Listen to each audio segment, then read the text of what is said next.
Okay, we're There going to we be go. live in about 5 minutes, so we can just talk smack about everybody we want to now before it's live Pretty on the much, show. pretty much what we do all the So, time. Oh shit, we're live. Sorry. What's going on, James? good How you been? afternoon, good evening, good night, good morning, whatever part of the world you're located at. Welcome to our monthly live. Uh, Boy, I get to missing everyone with I this know, man. wider expanse of time. You know, Yeah, we talked about doing one over the Thanksgiving break, and then I kind of flaked on everybody, so that kind of messed that up. Because I wanted to get one in before then. I know there are a lot of people waiting on that, and I think I'll just take the heat for all of it. We dropped the ball on letting everybody know that it had to get canceled. So those are my apologies. I had a kind of a family emergency that came up that I had to deal with. So I think if everybody was in the loop, they'd understand. So, lots of apologies, guys. Sorry. I know some people were left hanging on that. But, anyways, we're back. Our usual monthly show. And what do you got for us today, James? well, we've got a few things to talk about, and no doubt, I'm sure we can fill a lot of the time just talking about Sure. anything that's on our minds. Hello, Judy from Charleston, South Carolina. I'm right outside Charleston, West Virginia, so representing the two Charlestons here. Um, Nice. yeah, we're going to talk a bit about the upcoming journal. Don't laugh at me. I saw your name, the Burrito Bandit. Oh yeah, that was That was a good what's his one. That's a name? good one. Yeah, Kent McInnes. That's one of his new ones that he Yeah. was throwing at us. I really liked it. Yeah. And That then was as an actually pretty homage good. to Mills, yeah, as an homage to Mills, I put El Bandito Burrito, which Well, which that's what caught my attention. I was like, "Is Mills here?" And then I read the beginning of it, and I was like, "Oh, okay, now I get it." I really like it, man. It was good. It's like, what are the burrito bandits gonna do? I was like, I love it. Well, that's a good mm, one. that is good. Sorry, But yeah, continue. we're gonna yeah, DB. I think I don't know. I just got tired of calling it Chasing Billy Live, so I was like, we call it Sunday Rustlin. Sunday That's what I rustling. titled All this right. live. Yeah. If anybody has any cool ideas of what to call our monthly get together, shout them out. Until then, it'll probably just be Sunday Rustling. Um, or like Dudley and a lot of the newspapers called it back then, wrestling, uh, Rustling. Yeah. Well, which didn't is we? hilarious. Like, Go ahead. I just like, what were they thinking? Like, was rustling a new word? Um, did they? I mean, just why did they think they were wrestling cows? Like, I don't know. Hulk It's Hogan. yeah. you know, like I said, you're not wrestling unless you're wearing a mask. That's my logic. But Well, I guess some of them did. some Donna's of them coming did. from freezing Minnesota. Good to see you, Oh, Donna. good. And hey, Donna. Uh, yeah. I bet it's cold up there right now. I can't even imagine. Yeah, Uh, it's about right that at must freezing here. sounds So terrible. Is it? yeah. Yeah, Uh, terrible. Christopher Weir wants to comment or no comment on Frank Drebin dragging you gents through the mud. He's really making the effort. You know who Frank Drebin is, Josh? I'm sure I've read the comments and have just not connected it to the name. So refresh me. No, Frank's the cop from what was that, Dragnet or the show? Oh, okay. Maybe Dragnet. Okay. It's Yeah, been a so he's while. he's talking Yeah. about somebody else. And And that's about as recent as those people have been cops was probably that time period. So that makes sense. So sorry. I I don't know got you if now. you have anything to say about that later. You might. We'll see how uh, frisky we're feeling about it. Sure. We'll see how it goes. Um, I can't read any of the comments. My laptop's crapped out on me, so Naked I'll let Gun. you It's steer for the gosh, tide. Naked Naked Gun. Gun. Yeah. Okay. All right. Well, God, that makes man. sense because I was like, I used to watch Dragnet, and the name wasn't jumping out at me, but I'm not Yeah. as familiar with It, Naked Gun. So yeah. Even when I said it, I was like, Dragnet doesn't feel right. What's going on here? it was Naked Gun. Yeah. Yep. Yeah. With OJ Simpson in the first one, I Mm, believe.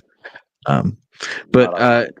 yeah, it's just we've talked so much about it. When people are slinging, mud at you and really trying to trash your character, the thing that you want to do about it it, what you feel like you have to do is address it. And then you get Mhm. into it where you're just point by point addressing it. And it's like you stop doing what you came here to do and what you love. And so Mhm. you Right. just get caught up in that. And it's like, I don't really want to spend all my time on that. There's some really cool things coming out of it, like Bandito Burrito. But it, Yeah. It's not I all negative. started all this. Yeah, I started all this um to look into Billy, and because I love Yeah. Billy, and I don't, I don't want to get caught up in it. And I get a lot of feedback from people who are like, "Look, Mhm. the coalition's doing great things. You guys don't worry about that other stuff." Right. And I've gotten a lot of good private messages and stuff. Just they're like, Right. don't get dragged in, don't get drugged or dragged into it, whichever past tense you prefer. Whichever. But Yeah. we, if we feel squirrely, we'll say something for sure. And we've got that doesn't mean that we don't criticize things that folks Mhm. who are involved in the mudslinging are a part of, like the DNA stuff and the Mhm. Mhm. the workbench, things like that we look at and just ask questions about. Um, we're still going to do that if the opportunity presents itself. Mhm. Doss and Jeremiah have something coming up, don't they, Josh? On that. Yeah, I thought they were actually gonna film it over the Thanksgiving break, but I think the holidays just got in the way. But yeah, I know Dawson and Jeremiah are going to do an exclusive, and they're really going to dissect the DNA stuff. And basically, they're going to take all of Dawson's research that he's posted throughout, the last 3 or 4 weeks, and they're going to compile it into one comprehensive interview and really pick it apart and kind of lay it out where it's in a clear, concise formula and format that everybody can understand, and then take questions as well. So, I think that'll be really interesting, and that'll put that to bed. I think once that's done, I know we've got that lined up. I know Jeremiah also has an interview with the local police department here where I'm at. We have a CSI blood spatter expert that she's agreed to come on the show, and she's going to address the all the blood or quote unquote lack of blood and luminol and all that, dealing with the courthouse and the staged photo and all that. So she'll address all that. Kind of like you said, and I think for the most part, we've done a good job of it. We have fun and we make jokes here and there because let's have fun with all this because we can't be serious all the time. But joking aside, I'm happy to think that none of us have slung any mud. The purpose of this, and I think we've stayed true to it, is we just want to represent history correctly. And it kind of hit me the other day without getting off on this big long soapbox, but basically and it kind of struck me as ironic, is if you read the book The Dirty on Billy the Kid that Steve wrote, it's his whole the gist of the entire book is he picks apart what Garrett did. The investigation that he opened up in 2004 was based off of basically accusing Garrett of being a murderer. Doss gets into that in some detail. So the whole premise of the entire book is picking apart the history that Garrett has set forth. So with that in mind, I don't really see what we're doing is any different than what Steve did with Garrett's book. We're taking what Steve did and we're pointing out the glaring errors in it and the problems with it. So I'm not really sure if there's a time frame where the statute of limitations expires on when you can critique somebody's work. But Garrett has a lot of family members that are still alive and that are proud of his name. So I think if Cold West and their investigators or detectives or whatever you want to call them can pick apart Garrett's work and put it under the microscope, then I don't see why what we're doing is any different.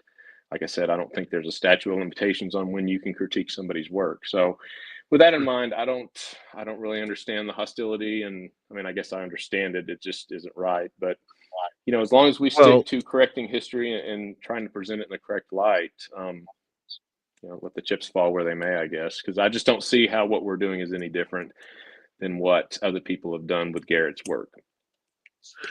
yeah, well, first off, I don't think any of us would ever hide behind anonymous posts to talk smack, which Right. um, is something that maybe sets the dialogue apart. But I do understand where a lot of the animosity comes from. It initially comes from our decision to release the photo, which we were put on by Steve to investigate, Mm-hmm. and and then things kind of escalated again with your questions around the stairs, the bloodstains on the stairs Right. around J.W. Bell's alleged Mhm. blood, and those are the Sure. two things that really, ramped things up to a point that they are now. And Mhm. um, but again, e- what we have done is the same thing we would do in any instance, and that is ask questions that I think are valid questions. Yeah. And they really ought to have been questions that were asked way before by myself, and you and others Yep. even. I think in a sense Mhm. we kind of there's a lot to speak to about objectivity in history, and not letting your proximity to someone, a historian, a scholar, a researcher, anybody, Sure. cloud that objectivity. Because what happened in my instance, at least, because that's all I can speak to, is that you meet someone, you like them, you respect them, you take their word for things. They give you a piece of history, and you assume that they have done their due research, their the needed looking into backgrounds and checking of documents and evidence, and you just assume, you give them the benefit of the doubt that this is legit. Yeah. And I think I did that way too much in this instance. And then when things soured, and when you step back from it, you start to see, like, hey, these things don't make as much sense as I thought they did. And that Right. kind of led us to ask the questions. And what I was surprised about when we finally did ask the questions Mhm. is that for instance, the luminol thing. I know Mhm. that a lot of folks on the other side of the aisle like to, berate my position, because I question the use of luminol, but I question it because luminol doesn't show up in any of the reports. Luminol Yeah. does not show up in any of the numerous photographs taken. There was a film crew there. Luminol has not showed up in any of that. I'm not saying there wasn't luminol, so Mhm. that needs to be clear. I'm not. Mhm. I'm asking for evidence it was there, and, Right. it, if the next if 2 days from now someone pops on Facebook or YouTube and Mhm. says, here's the footage of us spraying luminol, it's not gonna like crush me. I'm gonna say, Mhm. okay, so there was luminol there. That's how Mhm. you ask questions and get answers. Sure. I'm just asking, like, I have not seen one shred of evidence that luminol was used. And when someone makes a claim, again, I'm not going to name who it was without their permission. I will say it was not Gail Cooper, like we've been Yeah. accused. I have I never never spoken with Gail Cooper at all. I don't uh, even know how you would go about contacting her. But you know Yeah, the go ahead. source that told us very clearly this was not luminol, and this Right. was not J.W. Bell's blood. So that source prompted us to ask, what is Mhm. it? And instead of being provided an answer saying, oh, well, here's clearly the instance where we use luminol, here's the test results, here's documented footage of us spraying luminol, here's a picture of us using luminol, because we've got plenty of pictures of Henry Lee using otolidine or whatever you want to Mhm. call it and swabbing Yeah. it. Right, None of yeah. that spray, but we've got a really, really good photo op image of those stairs after Yeah. luminol has been sprayed, Right. allegedly. So Sure. my issue was that we can't. I don't see any documentation that was used when you were surrounded by a film crew and allegedly 25 people, you know, um, and all this. And I kind of Mhm. forgot where I was going with this, but the point is that we asked these questions, and the response that we got was a string of hundreds of insults, Yeah. and they're atheists, and Yeah. Cardi K likes food, and it's like, Yeah. is that how you answer a question about Right. an objective situation? Mhm. That's my problem. Is that i- if you're on a side of a discussion where the reaction is to start slinging insults and to Mhm. start calling people names and making anonymous posts because you can't stand by it publicly, like, instead of just answering the question, then you might be on the wrong side of the aisle. And so, I mean, largely that's where I'm coming from on it. Yeah. And I don't know. I mean, if it were shown that luminol was used, okay, let's move on. That's it. Yeah, and the luminol, again, we keep saying if I've said the word DNA and luminol more in the last month of my life than I've said Yeah. in my entire life combined. So hopefully, eventually, we can quit talking about this. Luminol really doesn't affect, um, anything whatsoever because again, we know there was blood potentially somewhere on the staircase. Sophia Poe actually mentions in her book that there was blood on the staircase. She never actually said it Mm. was at the top of the stairs, which I think is really No. crucial. So, Yes, really I really crucial. don't. Yeah, I mean, I really don't care if there was luminol there or not. It really doesn't matter. I mean, you're right; it wasn't in Dr. Lee's report, so that tells me that it wasn't there. Because if it's not in the forensic specialist that's conducting the test, if it's not in his report, then it tells me it's not there. I mean, there's an old saying in police work that if it's not in the report, it didn't happen. So if we're going to talk cop stuff, let's talk cop stuff. I mean, if it wasn't in the report, it didn't happen. So there's that. And again, and we'll let our CSI girl. Again, she's an actual CSI blood spatter expert. She's a police officer, an actual working police officer, not 35 years retired. And we'll let her explain all that. So I'm not going to get off too much in that because we've got a lot of other stuff to talk about. But Yeah, but this wasn't even on the agenda yeah, today, it wasn't right? even on the agenda. But like we always said, we just kind of roll with it with where the conversation goes. I mean, but you're right. I mean, I was guilty of doing the same thing. You become friends with somebody, you trust them, you trust their judgment, and you don't question it when you probably should. I think a lot of people, and I've talked to some people that have messaged me on the side. I think people, and myself included, and again, I'm a police officer. I'm going on 21 years now, so I'm no stranger to this sort of vocabulary and this sort of environment. But as far as all the DNA and the forensics and the blood spatter, I mean, I'll be honest. When I read the book, um, I didn't understand it super well, and I skimmed over it, and I just took Steve's word for it that it was what it was. So I can imagine that other people that have read the book that don't even have the elementary level knowledge of crime scenes and all that I do, they probably literally just skimmed over it.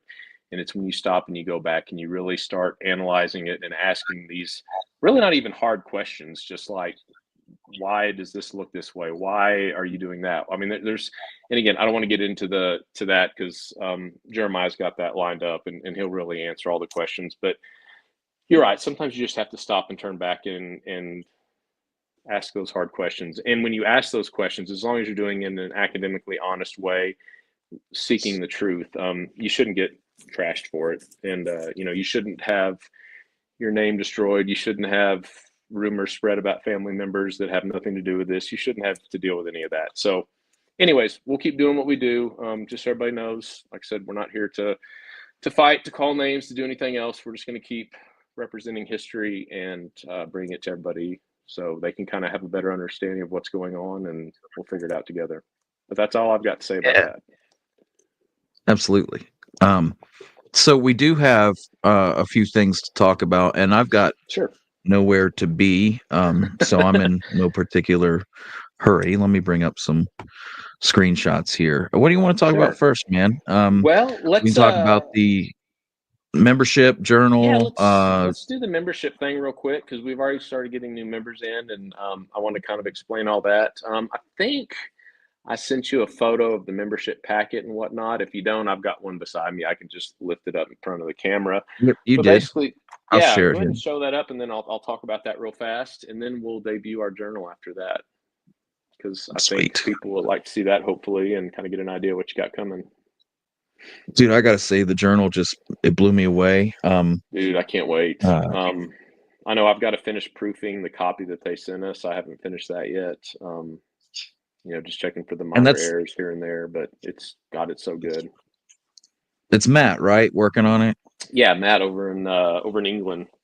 Hopefully he's Yeah, watching right now. I think he's on the chat here. Yeah, I see him on the Good. chat. I just amazing work, Matt Carr, if I'm not It is. mistaken.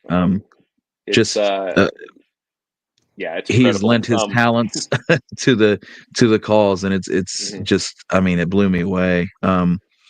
But yeah, here's a pic of the membership packet that we've Sure. got going now. So yeah, and this actually went out to this is one of our first packets that went out.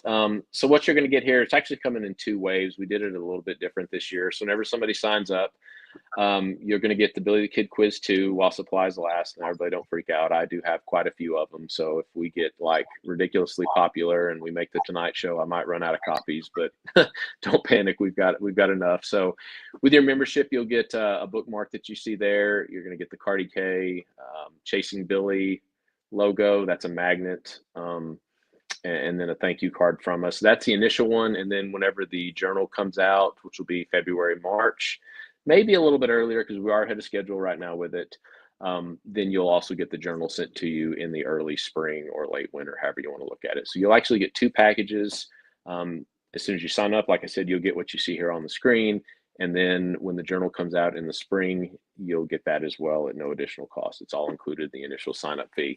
So hopefully everybody likes that. We've gotten some good reviews so far. I've got probably 15 to 20 memberships right now that are waiting to be sent out. I'm just waiting on refills of the envelopes and all that good stuff. So that will be out probably within the next 2 or 3 days. So but yeah, I'm pretty excited. That's a little bit different. We're offering more. Like I said, the price went up a little bit, but you're getting two books. The journal, which we'll talk about here in a second, is actually sitting at just about 100 pages.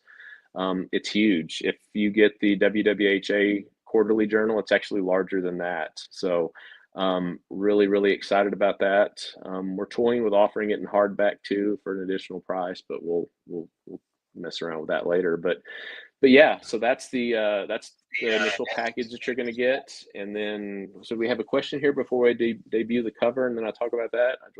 Didn't see the way to log in or anything. Do you all just send it to my billing address? Yeah, when you log in and when you join, the billing address is what it'll be mailed to.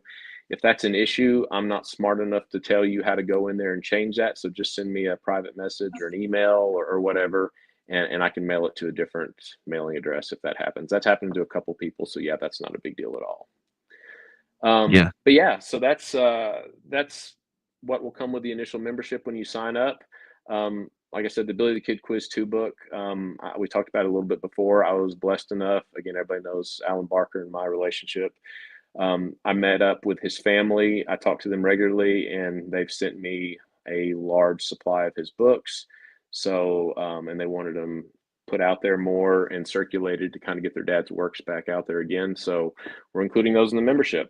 So, anyways, let's get back to the journal. Yeah, Matt took the lead on this. He volunteered his services. Beyond grateful for that.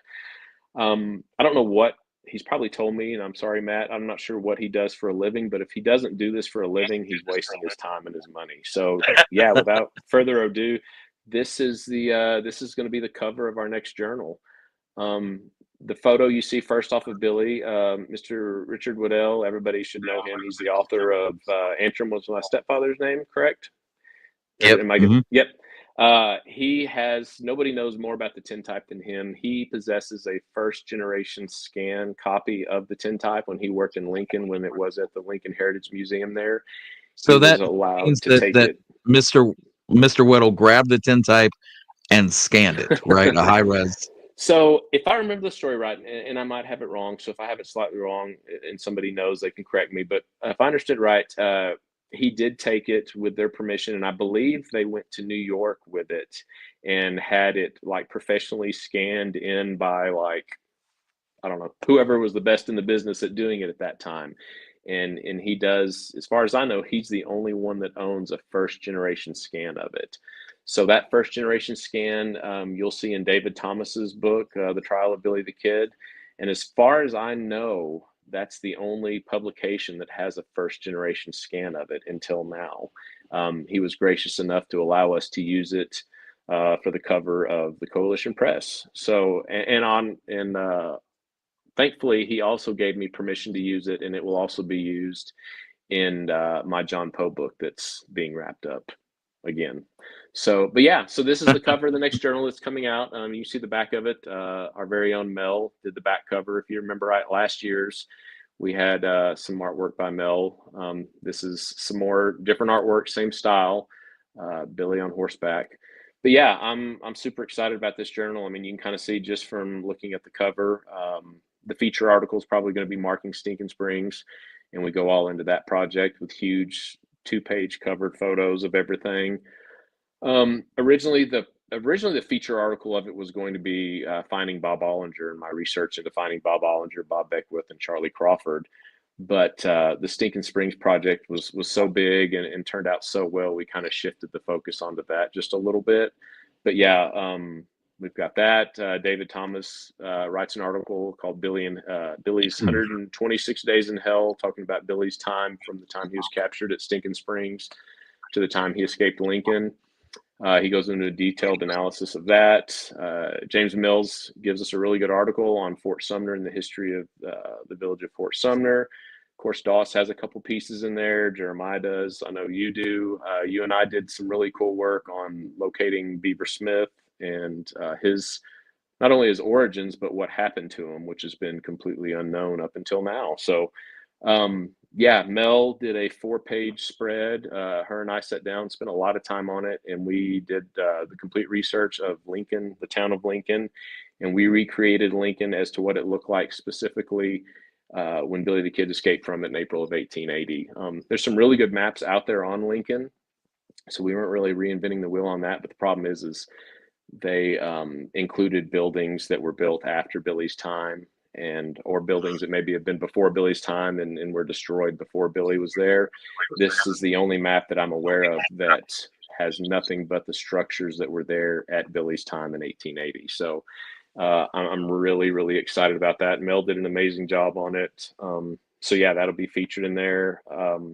Gosh, all my White Oaks research, 2 years worth of White Oaks research is going to be in there on maybe a 10-page spread. We're debuting Jeremiah has done some research on a missing letter that Billy wrote Lou Wallace when he was in jail in Santa Fe. We're going to showcase that letter for the first time in this article, and Jeremiah dissects it and talks about it and really gets in the weeds on that.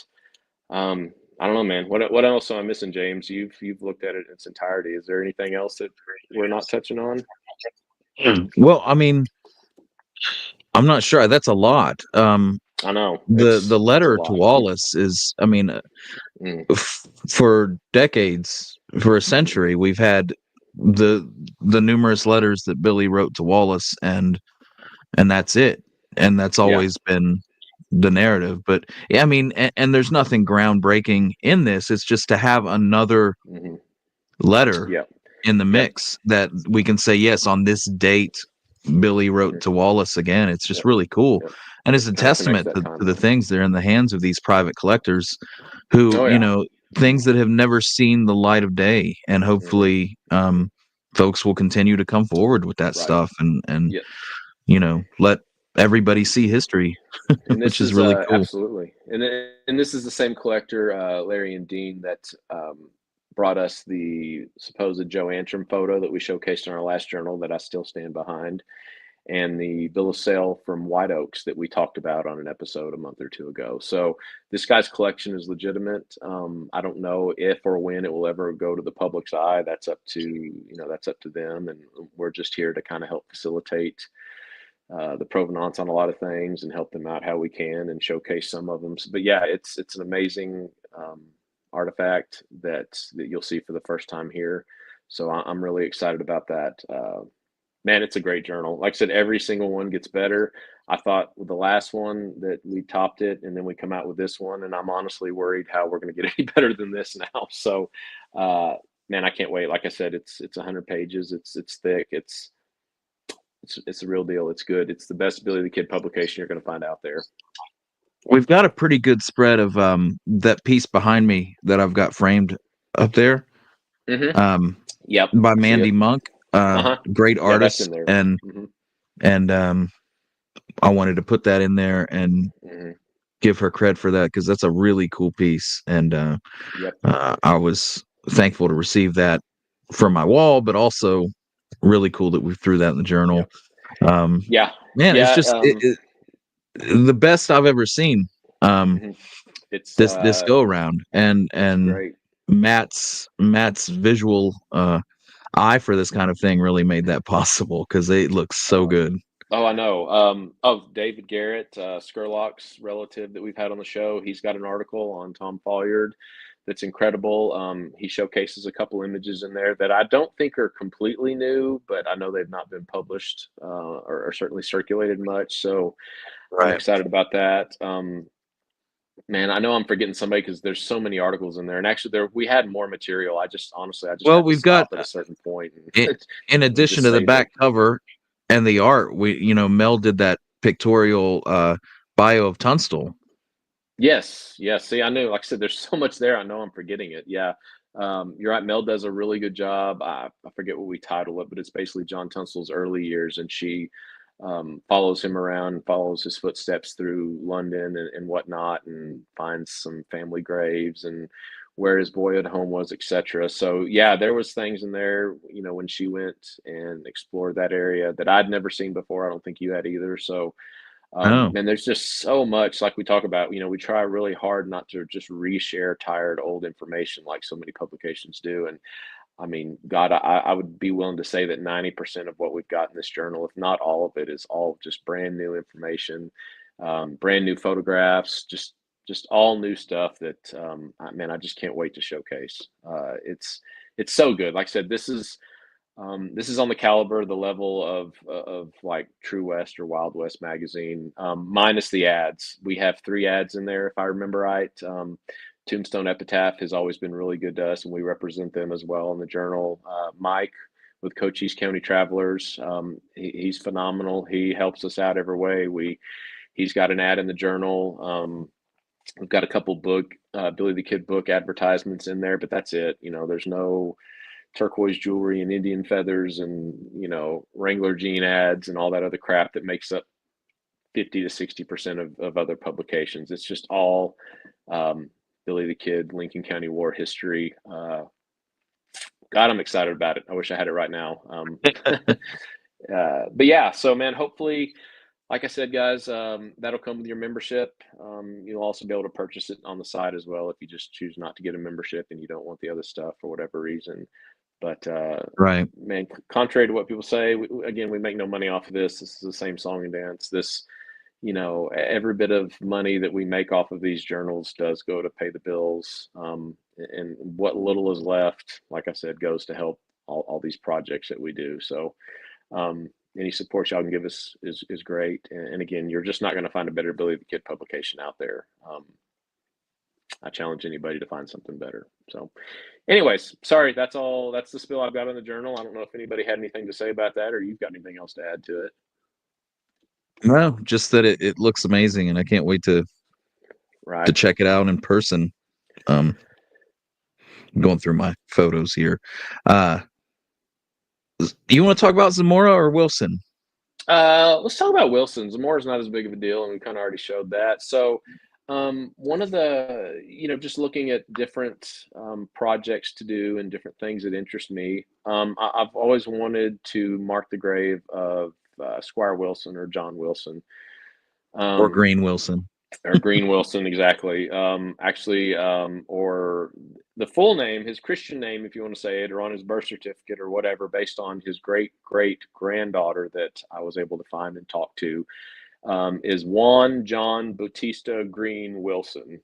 That's how she has it listed, and that's how the family has it listed. So I don't know if Juan and John, if they list them both, or if they decided to throw in both, depending on your ethnic flair. But John Well, Batista Green Wilson is his full name. I wonder what happened.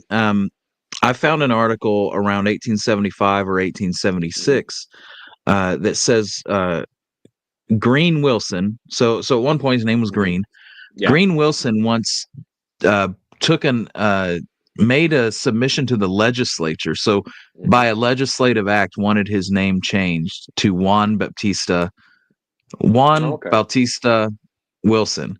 So was his name Okay. Green Wilson, and then he changed it to Juan Bautista? I don't And know. for Yeah. whatever reason, and living in Lincoln, so Green Wilson is a pretty Anglo name. Yeah. You're living in Lincoln. Maybe I don't know. Did he marry a Hispano wife? So I believe and I don't have it in front of me, and I should have come better prepared because I do have that information. But I believe his wife is Anglo, if I remember right. Oh, I'm it's just envisioning her odd that name, he and would again, want to. it is. And it must have just simply been maybe where he was at in Lincoln, which was predominantly Hispanic. Um, while I'm thinking about it, send me when you get a chance the article that you mentioned that referenced him as Batista, because I don't guess I've had that. I hadn't seen that. Mm, His great granddaughter on Ancestry is the only time I'd seen that, so that's interesting. That just kind of yeah. helps confirm what she said. But yeah, she's done some genealogy on him. She has him born in Tennessee in 1815, and he died in Sierra County in 1895. So what does that make him? 80 years old. So I did find an interesting article on him in I think it was the Lincoln County Leader, if I remember right, um, or maybe the White Oaks Golden Era. I don't remember now, but it was an 1885 article that references him, and I guess in '85 he was still Justice of the Peace in Lincoln, and it was kind of Yeah. funny. So in 1885 he would have been 70 years old, and it tells of him going out and taking a prisoner out into the woods to do some dig up stumps or do some sort of manual labor, and the prisoner got a hold of a horse and took off on the horse, and it said that Wilson took out after him on foot and caught him. I don't know how he caught him, and actually drug him back and locked him up again. So it was kind of an interesting little side story, and pretty impressive for a 70-year-old man to go out and pursue somebody and actually bring him back. So that was a neat little story that I'd come across also. Huh. But Well, anyways, Star yeah. Wars asked, did Green Wilson ever recover from the wound to the buttocks he received when Brady was killed? No, Which, I yeah, mean, I get if he chased after a guy, what's it, was it yeah, 78? So yeah, I mean, I guess so. He But anyway, so I was kind of trying to find his grave. We still don't know. The family doesn't know as of yet. She's going to do some more digging. All we know is he died in Sierra County. We've got some property records, I think, in 1905 that show that his son was selling off some property or paying some taxes on him, whatever it was that I sent you asking you about at that one yeah. time. But I don't know. There's a source, and I don't remember what it was, that said that he was buried in an unmarked grave overlooking Lincoln. So I don't know. I mean, there's the Griego Cemetery, if I'm saying that right, that overlooks Lincoln. That's a possibility, but he's not on the records there. I don't know. We're still looking. What's David got for us? It made him more aerodynamic, the wound he received. Mm, it does, it's kind of like the paddle we had when we were kids. They put holes in it so it would not Yeah. catch as much Hey, air. I found that was in the Santa Fe, New Mexican, Okay. December 31st, 1875. Okay. Green Wilson of Lincoln County wants his name changed by act of the Legislative Assembly to Juan Bautista. A bill was introduced to that effect, and somebody cruelly moved it to lay it in the table, and it was laid. So someone thought I was kind of maybe stupid to bring to the legislature and just kind of tabled it. But Just kind of tabled it. yeah, that's from 1875. So maybe he did change his name changed for whatever reason. But I don't know. But so here, anyways, and I sent it to you. The cool thing that I did find from talking with her is I actually found a picture of John Bautista Green, Squire Wilson. It's with him, his yes, wife, and his three kids. And I've shared this with a few other historians that have been doing this even longer than I have, and they've never seen it. So yeah, let's show everybody that photo oh cool, and let's see it, yeah. because man, I was very excited to find this image because there's been no photo of Squire Wilson, John Wilson, put out prior to right now. Which is If James could freaking do it, amazing. dude, it is. Yeah, I was stunned when I I don't have the found it. picture. I don't know what happened to Yeah, there you go. So yeah, that would be him on the viewer's right. with the Um, stash. yep, with the stash, with the porn stash, the fireman stash. Uh, like I And said, is I haven't. right here seated on the left, is that his wife? Mhm. They were homely back then. Um, so he had two sons. Again, I don't remember the names off the top of my head. I don't know which one that is. I'd have to look at my notes again. And then, of course, I'm going to assume his wife is, God, I don't know. I would hope the one in the middle, maybe. Again, I need to visit with the family member and see if That she would can make get me sense, more yeah. information. My guess is it was the lady in the middle, and then perhaps daughters on each end. I'm not real sure. She just told me it was a family photo and that was him on the right. So I think it's really cool to finally. It's not who I envisioned Squire Wilson looking like. I'm sure, like everybody, I had the Young Guns image in my head. Um, Yeah. Well, I mean, so yeah, I mean, imagine this guy, and yeah, DB's right. The guy on the left does have a little Clyde Barrow thing going on. Um, definitely. but imagine, this guy is the one who, Dudley comes up to him and wants him to swear out an affidavit against, a Hmm. new affidavit, was it against McSween maybe, or someone, and he said, I can't really do it without good reason. And Dudley Uh, was like, you either write this affidavit up or I'm going to put you in irons and imprison you. And that was one of the bigger points at hmm. the Dudley Court of Inquiry, um, which I can read all about in the book available from Donna Tatting. Um, Yes, who still the has copies available? Yes, but yeah, it kind of came back to bite him because here's Hmm. a colonel in the cavalry threatening to put a justice of the peace in shackles for not doing what he wants him to do, and Exactly. it's Yeah, kind it of was a cool big deal. to put an image to a name, I know. I know. I'm really excited. I wish had we gotten this a little bit earlier, we would have probably wrote something up on it and put it in the journal, but maybe we'll put it in the next one. And I was really excited to get this, so I really didn't want to hold on to it. We're not watermarking it either.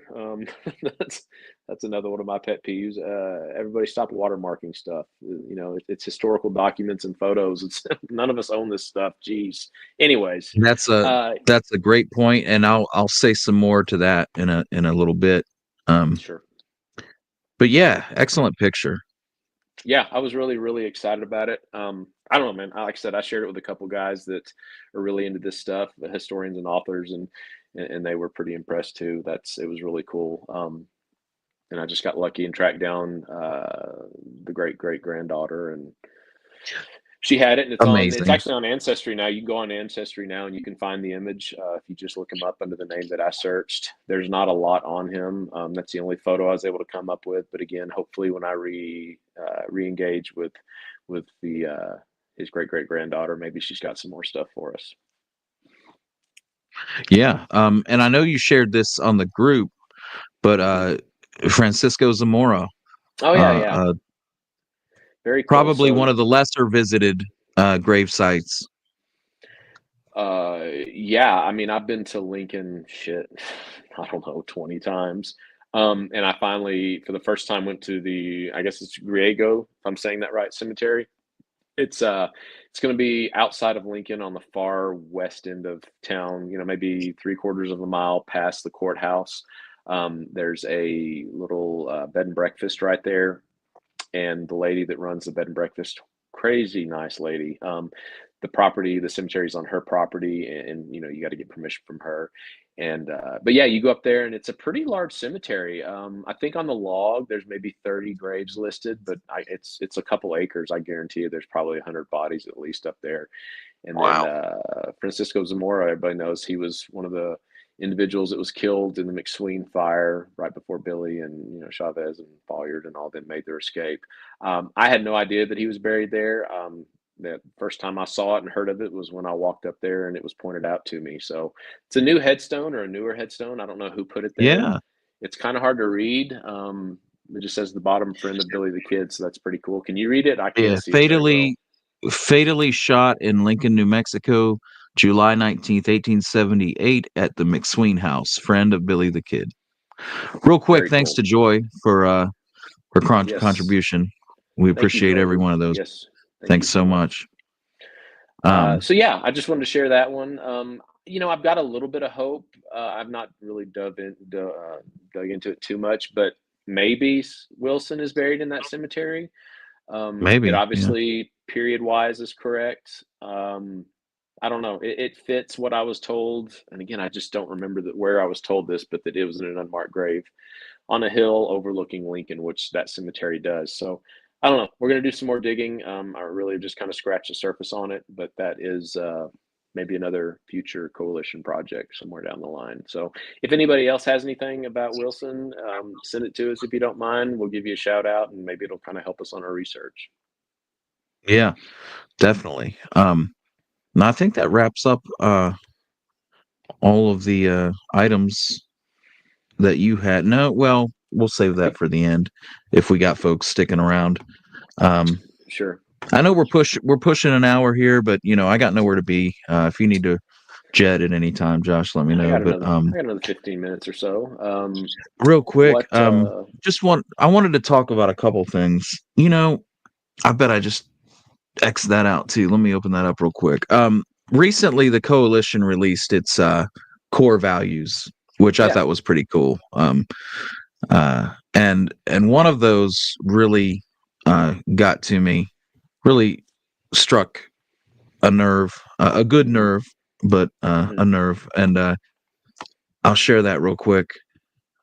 Um, it's it's the "We Are Not Gatekeepers," and it Hmm. says some historians who have documented the life and times of Billy the Kid believed they owned a part of his history. As a result, too much of his story has remained untold or hidden out of fear that someone might steal their research or knowledge. We stand against this. We share all the information we uncover freely, believing that the more people know about his life and story, the more recognition it will receive and the longer his legacy will endure. Um, and I'll add to that another good thing about sharing this stuff and kind of having an open source approach to history Yeah. is that uh, sorry, I saw a comment and kind of lost my track, but another good side effect of this is the more eyes you get on any piece of information, the more angles you have to approach it, and maybe an angle that you didn't think about or that didn't occur to you, and um, or people that just know something. Like, say we put out this feeler about Squire Wilson, and you didn't find his great granddaughter or whatever, Hmm. but she eventually found you through putting it out there. I mean, Sure. that's the cool stuff that Yeah. happens. I did a video on this guy named Uncle Kit Carson, who was a Hmm. fraud in the early 1900s, 1920s. And one of his descendants commented on the video, and she had just searched for Kit Carson and found Yeah. Wow. her great great grandfather, this video about him, and it kind of opened that door. So cool things can happen when you share this stuff. Absolutely. On another level, like the value says, the core value there, it's not anybody's property, it's history. And Yeah. like Indiana Jones says, it belongs in a museum. This stuff belongs to everyone. History belongs to Hmm. everyone. Write history. What really Yeah. happened is something that everybody deserves to know. It's kind of like an inalienable right. That being said, it kind of, like, to use churchy language, it kind of convicted me, because I think we can all fall into that trap of, like, getting, it's fun to find something new and to be the one that discovers it. It's like Sure. discovering new territory. Yeah. There's this rush you can get from, oh my gosh, nobody's seen this before, and now I Hmm. have a chance to unleash it or uncover it. And the Yeah. problem you get into is we find these new things, and we sit on them while we flesh them out, because the final end game in our head is, say, an article or a book or something that we want to write and get out there. And the motive, while the motive is always history, a sub motive or possibly a larger motive may be attaching our name to it, and the small niche celebrity that comes with it. Uh, and it kind of clouds history, and it causes things to go for years and years and years without ever being seen, and Right. it just Absolutely. muddies the water. So that core value, particularly about not gatekeeping, is a pretty Hmm. awesome thing. And ironically, we're accused a lot of gatekeeping, but Yeah. um, it's not something I've ever liked, and I hate when people uh, Yeah. withhold information Mhm. just to attach their name to it at some appropriate time. And you know, that's so I made a personal commitment that I'm not gonna gatekeep, and I'm gonna watch that in my own character a lot. So one thing I want to do with this show going forward is whatever I'm researching, I want to kind of like keep the viewers up to date on Sure. everything I'm researching and ongoing material I'm researching, and we can kind of figure it out together. That Yeah. way, we kind of all go on that journey, and then you know, Hmm. you can still write an article about it. You can still write a book about Sure. it. Look at how many books on Billy have been written that all basically say the same thing. Hmm. It really doesn't matter. There nobody has a final claim on this history. So, Yeah. this ego involved, it's really meaningless. So what I want to do going forward myself, and I'm going to share two items that I'm working on now, what I've been working on for months, and I'm going to talk about what I've found and what what we've got, and it's nothing groundbreaking, Hmm. nothing earth shattering, but just cool little Right. facets to history and possibilities. uh Anything you want to add to that, Josh? I know I've been talking for a while. Uh, well, yes and no. So I've actually got something I was going to share with everybody too along those lines. So something I just received in the mail from a private collector that we'll share here in a minute. But yeah, other than that, I agree. Sometimes we do hold on to stuff a little bit, but I feel like, in the example of the image that started all this, the Silver City Billy image, that was held on to for a little bit while we're researching it. Some of these things you have to keep under wraps for a brief amount of time to not taint the research or something. But for the most part, you're right. There's just no reason to gatekeep and control the narrative on some of these items because, in the end, as long as the truth gets told and the story gets out there, that's really what matters. And I hope I'm not saying too much. And you may have even discussed this with the viewers before, but, in regards to the Silver City image, that sat there for 20 years and nothing was done with it until we got a hold of it. Predominantly you got a hold of it and we started digging into it. And, one of the key people that could have put a huge piece of this puzzle together for us and helped validate it or debunk it completely, passed away a year or so ago. And had somebody not set on this and gatekeep it for 20 plus years, we might have been able to solve this. So gatekeeping not only, it's just selfish and is pointless, but it also hurts history because you're right. You just have no idea who's out there that knows something that could help contribute to the piece of the puzzle. So I agree with you. I don't want to be accused of that. There's no benefit to history in that. And again, that's why we're here. And if that's not why any of us are here, we're probably doing the wrong thing. So yeah, I agree with you 100%. That's why, if you take a personal photograph, okay, sure, put a watermark on it. I get it.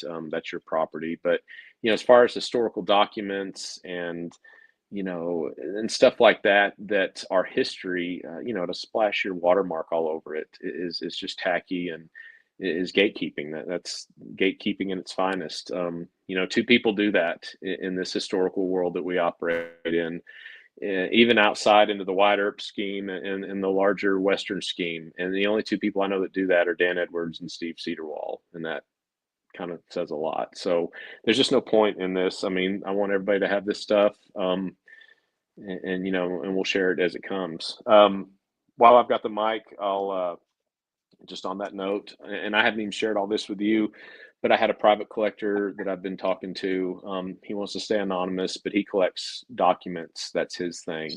We were visiting, and he has a lot of documents dealing with Pat Coughlin and John W. Poe and Siringo, and because they were the ones that really pushed getting him prosecuted and tried for cattle theft and associated with Billy and Cooper and all that sort of stuff in and around White Oaks and Three Rivers and in that area between like 1880 and 1883. Anyways, he's got dozens and dozens and dozens of legal documents, letters between the gentlemen, and all that.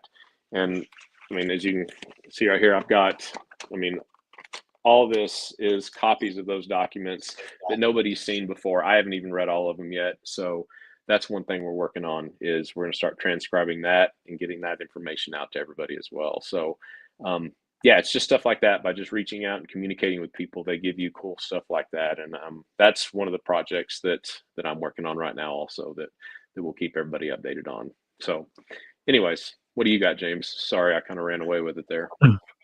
Yeah, I mean, I think going forward, one thing I'm going to do is just start telling people, look, if you don't want me to share this, Hmm. don't share it with me because I don't want to sit on this stuff for no reason other than that, hey, this is really cool. We're going to, put this in a TV show or a book or something. I don't want to do that. Um, Right. this stuff isn't a commodity, Hmm. although Hmm. this stuff does, I guess it is because it sells for a lot of money sometimes, but I'm not Sure. in it for the money. And Right. I don't want to be a part of it. That angle disgusts me a lot. So it's just not something I'm into. David Warman asked to share if I could the Mandy Monk's image, and Yeah. I'll do that real quick for him. Sorry, got something in my throat there, but yeah, Yeah. that's Mandy's image. I was for Billy all the time, which is And if what I he remember told right, go ahead. the Sorry. what is it? Oh, I apologize. Finish what you're saying, man. My fault. It's what he told the reporter. Where was he? Was he leaving Las Vegas? Yeah. Yeah. I guess my guess is he was on the train probably as they were interviewing him before he headed out. And I'm looking Is that now. a I'm looking Sheryl over the. Crow song, "Leaving Las Vegas"? It is a really terrible Sheryl Crow song. Actually, every There are Sheryl good Crow Sheryl song is Crow terrible. songs. No, there's not. Well, you heard me. I said every Sheryl Crow song is terrible. God, how does a woman so well known and so popular back in the '90s have such a terrible voice? Anyway, sorry.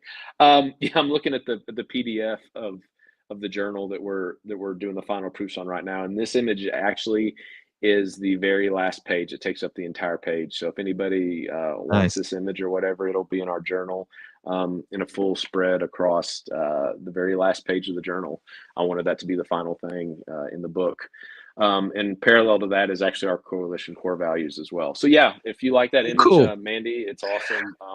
Hey, It'll be that's in our really cool journal. that here we are discussing our core values and this image, and they're together in the Yeah, that journal is too. really odd. It's the core values is the second to last page. I'm looking at it now over here, and Mandy's picture is the very last page before you get on the back cover, which is Mel's image. So yeah, that's a little ironic, but yeah, Awesome.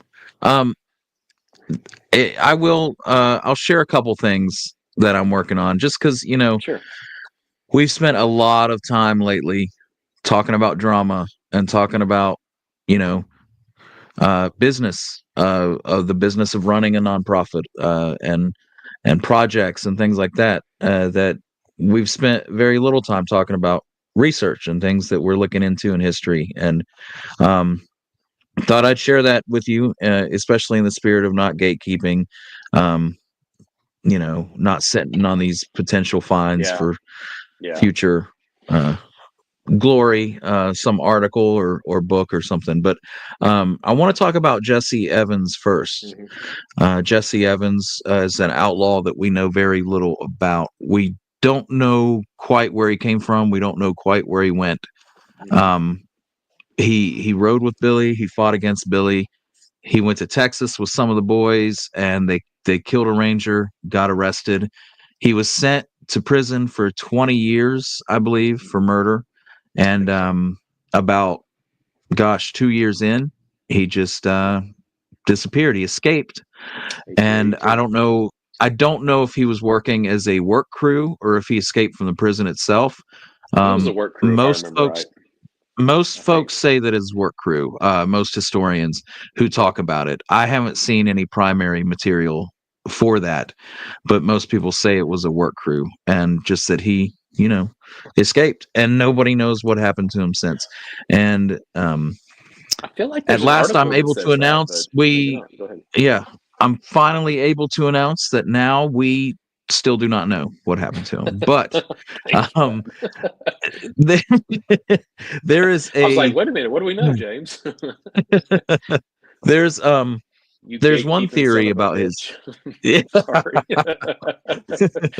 There's one theory about his origins. A lot of folks will say that he was arrested in Elk City, Kansas, Mhm. in 1871, I think, uh, as part of a counterfeiting ring. arrested along with his parents, and Mhm. um, so that's quoted a lot. And Mhm. in Jesse Evans' Lincoln County Bad Man, I forget who wrote that. Um, Oh, gosh, I could find it if you don't have it. You got it on you? it's back on my shelf. But anyway, the Yeah. author is like I'm in my underwear, so I can't run good and get it. But McGeary or McGeary. just never mind. So Never mind. anyway, yeah, the author anyway, when Yeah, he says that's that right. that it was an Elk City counterfeiting ring, his source for that is shoot, Robert Mullen, I think. Mhm. Um Mullen's research. So he doesn't quote any primary source, but he quotes Mullen. So now we have to go to Mullen and figure out why that Jesse Evans is our Jesse Evans. Um, so for me, I'm still unconvinced that that is our Jesse Evans. But if that DBS, if that's purple Calvin Klein underwear, Josh, um, No. if if that is our Evans, which Mhm. it could be, then I'm confident that I found that family. So if that's our Jesse Evans, then we have found Mhm. where he's from, who his parents were, all that good stuff. Um, oh,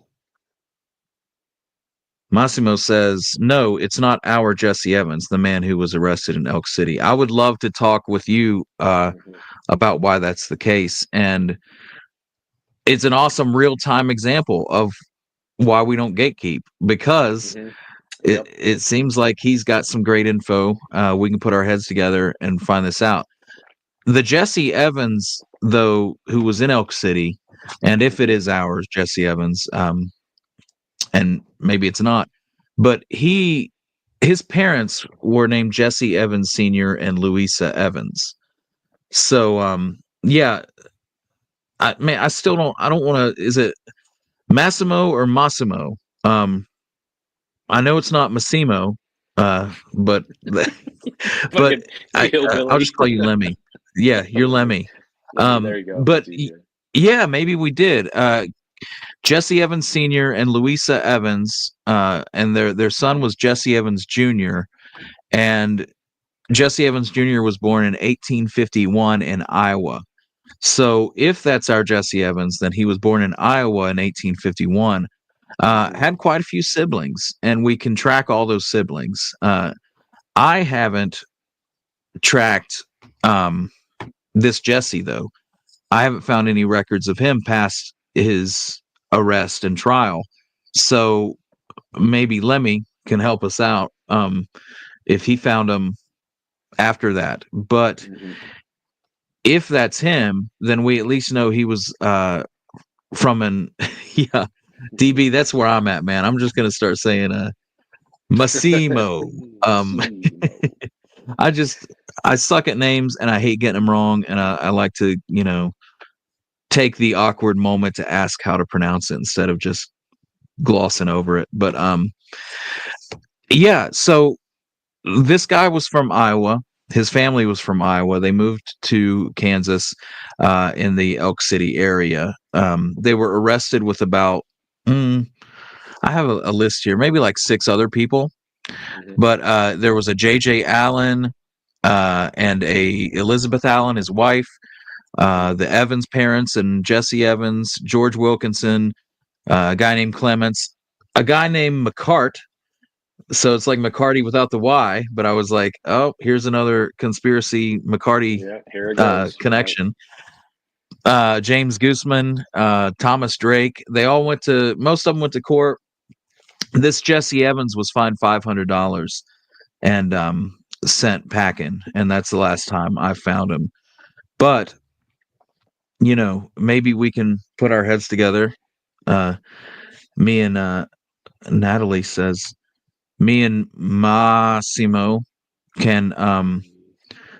figure it out, and at the very least, if man, Joy says Massimo, we're just not gonna. I swear that we're not gonna.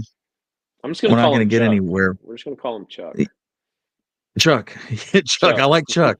That's what I Uh, call everybody that so, I can't remember or so, pronounce. um, so yeah, at the very least, if Chuck has done some research on the matter and has Yeah. established this as in our Jesse beyond a shadow of a doubt, then we can at least rule this out and Mhm. put to bed this Elk City counterfeiting arrest Mhm. story because I hear that a lot. Um, Jesse went to Florida and opened a timeshare. Lemmy went to Hammersmith and is now sleeping. Yep, that's about right. Mhm. Um, but yeah, so I mean, that's one thing. I've spent a lot of time going through the newspaper accounts. One newspaper gave us his mother's name and um, just a few little clues here and there, and we were able to track down the family. It sounds like Chuck did that too, and we Mhm. were able to put that together. So me and Chuck will put our heads together and try to Yep. rule that out or establish it. Yeah. There was It's a an interesting question lead. here. Uh, Matt asked, was there a link of Evans to Davis? And yeah, a lot of people have said that Davis was Jesse's real family name. So that's Mhm. another angle for us to research. Was it really Jesse Davis and his brother George Davis? Was it George Graham and Jesse Graham? Um, or was it Evans? Was that his real name? So there's a lot to figure out like that. Right. Um, let me see. James, think of okay, so in the movie Gladiator, there's a guy with the same name pronunciation as this Oh, one. I haven't seen Now that I movie in have to watch forever. Gladiator. I know. I don't remember. Yeah. It's been So 15 years since I've now I've seen got to watch Gladiator. Gladiator. Thanks a lot, Massimo. I got to watch All right. Gladiator. And now and Again, then I have to watch Gladiator 2 because it's out yes. now and then we got to put them Mhm. together. So you When we just could you've have just taken just, about 4 yeah, 5 hours of when my life. So when we appreciate could have that. just Thank gone you. with Chuck. Yeah. Oh. So yeah, so that's one thing and that's a great example of why Yeah. we release and don't gatekeep because that's so cool in real time. I'm able to get with Massimo and figure out the results here, and maybe he's got it. Yeah. David Maybe. Hall says, "Fantastic job, gentlemen. I assume I'll never convince you that I've been correct all along." David, David. dude, I'm not opposed to anything that shows up as convincingly uh, Right. in line with So evidence and documentation. So those that don't know, and James, me and you've talked about it. David and I have exchanged probably the longest emails in the history of the planet, going back and forth about Brushy and all this sort of stuff. So, um, David, I miss our emails. Hopefully, hopefully we can get back to cussing and discussing and telling each other why we're wrong because it's a good time. Yeah, it's David's a lot of fun. It's always fun to even when you don't agree, you can do it in a very civil manner and can walk away friends. So that's a good example of it. Um, I will say, is Keegan still here from Cool's Paranormal? Um, this next thing, and this is the last thing I'll share with you guys. Um, maybe get your wheels turning on this Oh subject too, yeah, and that's yeah. Let's touch on that this real is quick. this is the hanging of a gentleman in 1882, I believe. Let me go to my notes here. So this is in Raton, New Mexico, and I hope I'm saying that right, Raton. But it Ratones, how in I've always said it, but yeah. in June of 1882, Hmm. there was a guy, and most history books and like gunfighter western compilations and magazine articles and stuff like that will say his name was Gus Menser with an R, Menser. But his cool Keegan, good to see you. You might find this interesting. So there was a guy named Gus Menser uh, who showed up in Raton, and his real name was Gus Menzel. I don't know if that has just been lost over time or what, but his name was Menzel with an L. Gus Menzel, Augustus Menzel. He was from St. Joseph, Missouri, and he had grown up there. His father owned a saloon and had died. His father actually got something. He killed himself at the train depot, in St. Joseph. Some think it was an accident, but he got decapitated by a train um, at the depot one early morning. He told his son he was going to Georgia to take care of some business and ended up losing his head at the depot. After that, Augustus Menzel kind of drifted out of St. Joseph and went to Colorado. He started working with a guy in Colorado dealing faro and gambling, and this was in Pueblo. He started working with this guy named Billy Burbridge, and he and Billy and possibly some other folks went down to Raton when Raton opened and became a town and first became incorporated and all that.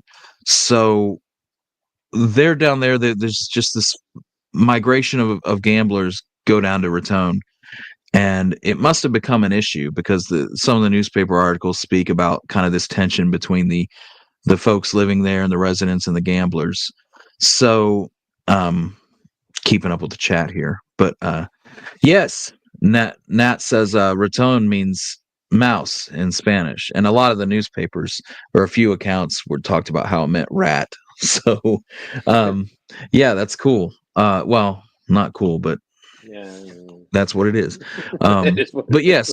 so Menzel and Burbridge and these other gamblers and stuff come down to Raton, and a few saloons open in Raton, and so like the Justice of the Peace, um, the sheriff, the deputy sheriff, they all seem to own saloons. And this Billy Burbridge guy, he owns a saloon called the Bank Exchange, and it's said that Gus Menzel was a partner or a bartender in this saloon, and apparently Menzel had an issue with Burbridge, and Burbridge fired or dissolved the partnership, and Menzel got mad about it. Well, one night in June of 1882, Menzel comes into the Bank Exchange Saloon and wants his job back. They get into it. Menzel pulls his gun and challenges Burbridge to a duel. Burbridge says, I don't want any part of that. So it appears that Menzel's about to shoot the place up, and he kind of takes aim at Burbridge.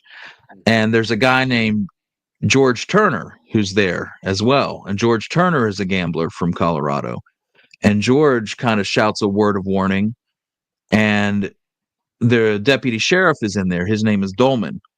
And it's just this cluster fudge of a shootout. Nobody gets killed, and Gus Menzel takes off running, and Deputy Dolman goes after him and doesn't catch him. And so Dolman is out running around the train tracks and stuff, and everybody just kind of goes back to normal because they can't catch him. And about an hour later, they're all standing around in another saloon, patting themselves on the back for running this guy out of town. Gus Menzel walks in and walks up to the bar and says, "Give me a drink," like nothing has happened. And there's a scene from Red Dead Redemption 2, this game that I play, that is, it makes me think of that perfectly, but I can't really share it with y'all unless you're familiar with the game. But he comes back in. I mean, just an hour before he tried to kill the bartender and got chased out of town. He comes back in and orders a drink. The crowd goes wild. They start shooting at Gus again. Okay, Gus ends up killing one of the guys, running out. There's a running shoot all the way to the train station. Two more men are killed. He jumps on a train engine and tells the guy on the engine to take off and get out of town. The guy on the engine is not the engineer, and he doesn't know how to do it. And Gus Menzel's captured on the train engine. And so they capture him. They take him to this hotel where they keep him captive. The Justice of the Peace walks in and wants to kill him because he's killed his partner in a saloon. The deputy says, "You can't." The deputy and the Justice of the Peace shoot each other and kill each other. Gus Menzel takes off and runs to, I think it's a butcher shop nearby. They capture him again, and then they just hang him. So it was just a huge, what's the word? Is snafu a word that means just a complete, it's a mess. And so they've got like four dead people, maybe six, and they attribute them all to this gambler Gus Menzel. And I think as time goes on, they establish that Gus is really responsible only for killing one person. All the other people were friendly fire and shooting each other, and it was just, yes, Matt Carr, That's Yeah. the word I'm looking for. A shit show. Shit show. Okay, And that'll I work mean, too. if you put these accounts together, it's a shit show. And so many people die, and they say, all these newspapers carry this report of like, this is why we don't like the desperados in the West is dangerous, and this man got drunk and killed like 8 people, and then as it comes out, it's Who like he didn't? really killed one, and everybody else just kind of got shot. They shot Yeah. each other in the Yeah. craziness. Um, but anyway, there was a guy there named George Turner. Hmm. George Turner allegedly gave Gus the guns to defend himself. And George Turner was arrested a couple days later, uh, and he was taken to Las Vegas. And then he was tried in Colfax County for having concealed weapons. But the real beef that they had with George Turner was that he gave the weapons to Menzel, Hmm. who then went Sure. crazy, and then they hung Menzel. And there are actually pictures. I've Yeah. seen 2 pictures of Menzel hanging from the post outside the Raton Bank. And so, Hmm. pretty wild stuff. But Yeah. anyway, my angle on it, and the reason I asked if Keegan was still here, is that one little newspaper blurb in a Colorado paper, which these guys knew. These Hmm. guys in Colorado and Pueblo, they knew Menzel, they knew Burbridge, they knew this other guy Bradley who was involved, and they knew George Turner. And this one little mention a few days after George Turner's trial said George Turner, the gambler who was arrested in Raton for concealed weapons, is a full brother of Billy the Kid. So this George Turner may have been an alias that Joe Antrim was using at the time. And Joe Antrim Right. may have been in Raton in 1882, June of that year, when Gus Menzel was hung, and he may have been right in the middle of the action. And That's if crazy. that's true, and Hmm. I think it's kind of like a weird coincidence if there's a gambler Hmm. who's also said to be a brother of Billy the Kid that's not Joe Antrim. I mean, that's Really? just a weird What? coincidence. So, Do, if those what date do you, sorry. connections line up, then Hmm. we've got an alias that Joe Antrim used, Yeah. George That's a Turner. that's a whole And nother deal.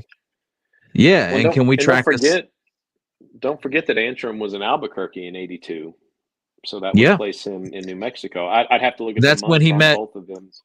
I Garrett, think that was August. I think he is met that Pat in is it August? August. And And maybe when was Doss, your if he's shootout still in watching, Raton? he could tell us. When was What your is it? shootout in Raton? When was the shootout that you just June. described? June. It was in Okay. I June. mean, And he was let off the hook uh legally in hmm. July. So I that, I mean, mean, yeah. I mean, Raton and Albuquerque. I mean, 3 days ride. I mean, certainly in the vicinity. Both of them are in northern New Mexico, so that's interesting. That's really interesting. yeah, So yeah, you're right. yeah, That's a whole other avenue of yeah. to look down. Unless Keegan it's the says, unless Colorado it's the Billy the Kid. Colorado Billy Kid. Yeah, don't dull my shine, Keegan. Shut up, Okay, Keegan. Who asked this guy? don't be a Jeez. gatekeeper, Keegan. Gatekeeping. Son of a. You know, on that note, while we're talking about Keegan, I don't know, man. Let's look into that some more. But and I do remember there being a Billy the Kid in Colorado. I don't know the years though. Keegan would know much better. Yeah, I But think Keegan anyways, showed me a picture of that mhm, Billy the Kid's mhm. death. Uh, one last thing I wanted to keep everybody in the loop on, and I did this with Keegan's blessing because again, this is his research. We're just kind of facilitating a little bit. But while we've got this platform also, so we're keeping everybody in the loop.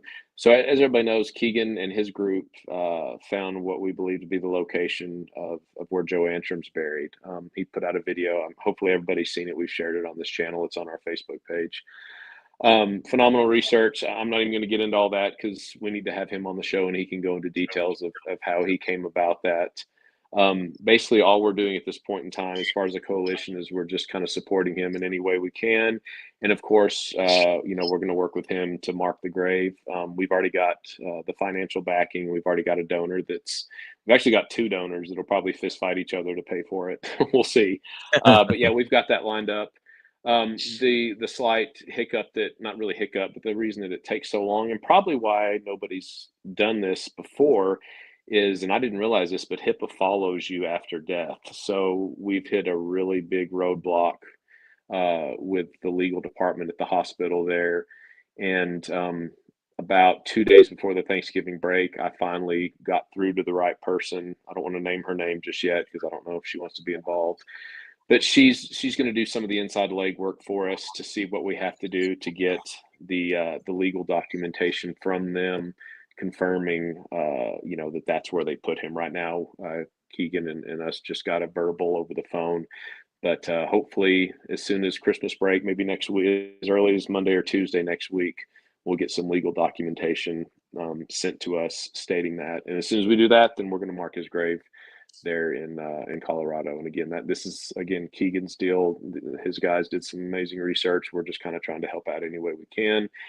And we've got the support system to do the graves and all that. So that's kind of where we come in on all this. But yeah, that's where we're at on marking Joe Antrim. I firmly believe it will happen. I think I finally kind of got a hold of the right person the other day on the phone when I spoke with him. So we'll see. Hopefully we'll have some really big news, next live show. And we can kind of catch everybody up to speed on that. So anyways, Yep. That's really all I got, man. That's all I got. That's all I got. So, we've got about 55 viewers who stuck with us 32 minutes over an hour. So that's pretty cool. Yeah. Fred is my hype manager, man. Fred's got the hype down. Fred said, please join or renew right now so we can keep bringing you this show and all the good work of the coalition. It helps us to research and preserve the important history of Billy the Kid. Fred, you're always coming through with the much needed promotional material that I never do. Absolutely, guys. We keep saying we're going to keep you all in the loop on everything we do, but truth of the matter is there's so much that we've got lined up in the pipe that it's not, if we don't mention it, it's just because we don't think about it, or it's just too much to talk about. You guys, we've got enough stuff that we could continue going at the pace we're going right now with the marking stuff and the publications, and we could do this another 10 years and not run out of stuff. There's so many things that I have lined up right now that just me personally, and I know you've got your own stuff, Jeremiah's got his own stuff, Dawson's got his own stuff. Just me personally, I could keep us entertained for the next 10 years. So guys, please stay with us. Please keep tuning in, following the page. Again, if you can get anybody else to subscribe and watch the channel, that does bring us in a little bit of money that helps out. It helps to pay for equipment to make all this look semi-professional. So yeah, anyways, guys, just keep supporting us. We appreciate it. It does help, and we've got so much more that we've got lined out. It's just a matter of getting to all of it. That's all I got for the last time. I'm sorry. Awesome. Well, thanks for sticking with us in general, and also for an hour and a half today. We get to missing you guys, and we want to talk as long as we can. And I will be interviewing Matthew Bernstein next week.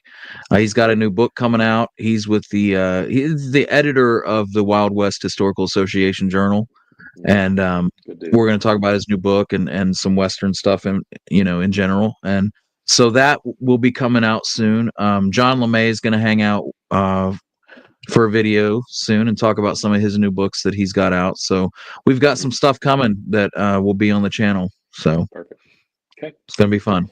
All right, guys. And also, you'll see Billy made it back. So Billy is back in the backdrop. Got to give the people what they want. Thanks so much, Honeybee. Appreciate that. Yep. Appreciate you guys. All right. Well, I'm going to go eat dinner, James. I'm hungry. It's time to eat here. All right, man. Hey, y'all all have a good rest of the month, and we'll probably see you before the next scheduled live show. Yeah, I'm sure. Have a good evening, day, night, morning, whatever.